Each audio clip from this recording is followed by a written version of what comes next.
அஸ்ஸலாமு அலைக்கும் வரஹ்மத்துல்லாஹி வபரகாத்துஹு. தினமும் ஒரு ஹதீஸ்.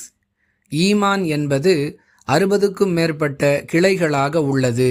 வெட்கம் என்பது ஈமானின் ஒரு கிளையாகும் என்று ரசூலுல்லாஹி ஸல்லல்லாஹு அலைஹி வஸல்லம் அவர்கள் கூறியதாக அபூ ஹுரைரா ரலியல்லாஹு அன்ஹு அவர்கள் அறிவிக்கிறார்கள். நூல் புகாரி, ஹதீஸ் எண் 9. அன்பிற்குரிய அல்லாஹுவின் நல்லடியார்களே, இஸ்லாத்தின் பார்வையில் வெட்கம் என்ற பண்பு உயர்ந்த இடத்தில் வைத்து பார்க்கப்படுகிறது.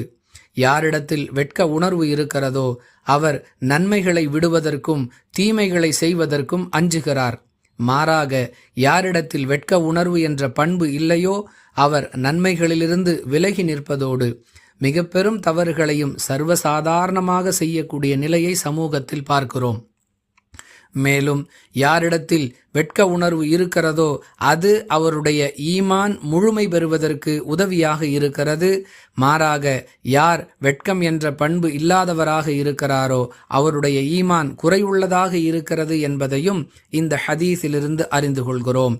எனவே வெட்கம் என்ற பண்பை சுமப்பதன் மூலமாக நம்முடைய ஈமானை முழுமைப்படுத்திக் கொள்வதற்கும் அமல்களை சீர்படுத்திக் கொள்வதற்கும் முயற்சிப்போம்.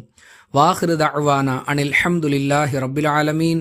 அஸ்ஸலாமு அலைக்கும் வரஹ்மத்துல்லாஹி வபரகாத்துஹு.